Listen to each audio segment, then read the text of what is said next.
तो आज हम बात करने वाले हैं 2026 की सबसे ज्यादा कंट्रोवर्शियल मूवी के बारे में, सिटीजन विजिलेंटी। ये मूवी इतनी कंट्रोवर्शियल है, इसको इलॉन मस्क ने अपने ट्विटर पे फॉर फ्री लाइव स्ट्रीम कर दिया था, वो भी 48 आवर्स के लिए। जर्मनी ने इसे बैन कर दिया क्योंकि अकॉर्डिंग टू देम ये मूवी वायलेंस अगेंस्ट इमिग्रेंट को प्रमोट करती है और मुस्लिम्स इससे काफी चिढ़े हुए इस मूवी से। और क्या ये मूवी रियल लाइफ से इंस्पायर्ड है, और क्या ये मूवी एक प्रोपागेंडा है या फिर रियल लाइफ इवेंट से सही में इंस्पायर्ड है, तो आज हम इसके बारे में बात करने वाले हैं। तो इस कंट्रोवर्शियल मूवी के डायरेक्टर हैं यूवो बॉल, जो कि जर्मनी से ही हैं, और इस मूवी के मेन प्रोटैगनिस्ट का नाम है स्टैंडर्स, जो कि प्ले किया है आर्मी हैमर ने, जो कि एक विजिलेंटी एंटी हीरो है। तो इस मूवी की मेन स्टोरी शुरू होती है यूरोप की कंट्री क्रोएशिया से, जिसकी कैपिटल है ज़ाग्रेब, और उसी में ये कहानी प्लेस है। तो इसकी स्टोरी कुछ ऐसी है, इसमें इमिग्रेंट्स बहुत ज्यादा तंग करते हैं मेन सिटीजन्स को, उनके छोटे बच्चों का रेप कर देते हैं और उनको चाकू मार देते हैं और वायलेंस करते हैं, और because of broken justice system वो लोग छूट भी जाते हैं इवन आफ्टर डूइंग वायलेंस। तो जो हमारा हीरो है वो डिसाइड करता है कि वो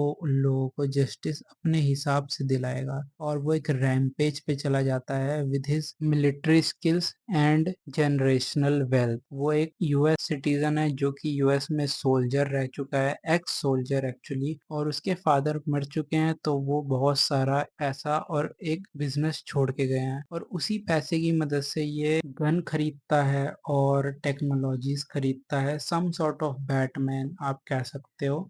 तो एक दिन क्या होता है कि इंटरपोल के चीफ की इस पे नजर पड़ जाती है, जिसका नाम होता है हेनरी। तो वो एक मैन हंट चालू कर देता है इसके खिलाफ, क्योंकि ये ऑब्वियसली लॉ को ब्रेक करके ये इमिग्रेंट्स की जान ले रहा था। और वो एक दिन इसके घर पे जाता है पूरी आर्मी वगैरह लेकर के, और ये उन सबको टपका देता है। और वो हेनरी चीफ वो ऑलमोस्ट मरने ही वाला होता है, बट वो बच जाता है, बस उसका चेहरा वगैरह जलता है। और फिर ये क्या करता है, उस जज को भी मार देता है जिसने उन और उन इमिग्रेंट्स को सजा देने से मना कर दिया था।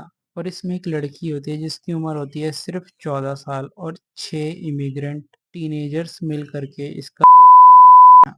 और लिटरली ये जज क्या करता है, उनको जाने देता है, छोड़ देता है। और फिर ये विजिलेंटी क्या करता है, ये उनके घर जाता है और उन सबको टपका देता है, और उस बच्चे को भी टपका देता है, उसकी पूरी फैमिली को जाके खत्म कर देता है, और उन सबको खत्म कर देता है जिन्होंने उस लड़की का रेप किया था। तो इस मूवी में दो कंट्रोवर्शियल सीन्स है और इसी के बारे में बात करेंगे।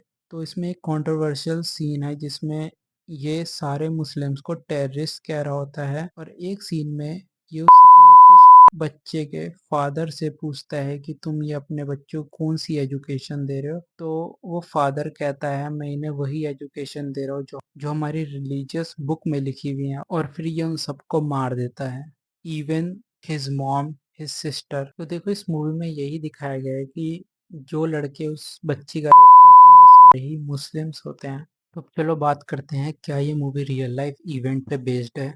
तो हाँ, ये मूवी एक रियल लाइफ इवेंट पे बेस्ड है, और अकॉर्डिंग टू हिम इसने इंस्पिरेशन ली है रियल लाइफ इवेंट से। 2016 में जर्मनी के हैम्बर्ग में एक 14 ईयर ओल्ड का 5 टीनेजर्स मिलकर के असॉल्ट कर देते हैं, और ये मूवी वहीं से इंस्पायर्ड है। और ये मूवी रियल लाइफ इवेंट्स पे बेस्ड तो है।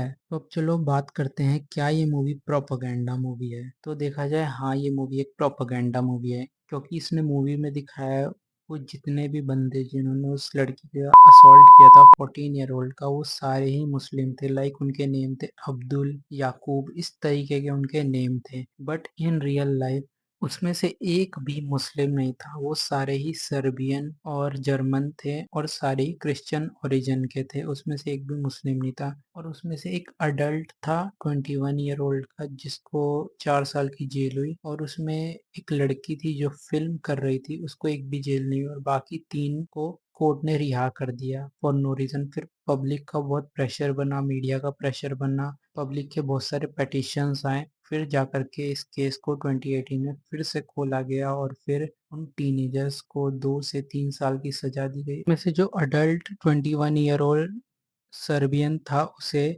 4 साल से 4 साल 6 महीने तक की सजा दे दी गई, और जो बाकी 2 टीनेजर्स थे जो जर्मन थे उन्हें 2 से 3 साल की सज़ा और उस लड़की को और एक और टीनेजर को जो सर्बियन था, उसे छोड़ दिया गया।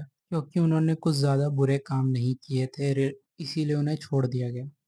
तो क्या ये मूवी एक अच्छी मूवी है या बेकार है? तो देखो ये मूवी ठीक-ठाक है, एक्शंस ठीक है, थोड़ी न्यूडिटी वगैरह भी है मूवी में और थोड़ा वॉयलेंस काफ़ी दिखाया गया है। लाइक एक सीन में इसमें ये एक इमिग्रेंट को गोली मारता है और उसके सर से उसका भेजा निकल जाता है। तो ऐसे टाइप के सीन्स हैं इसमें।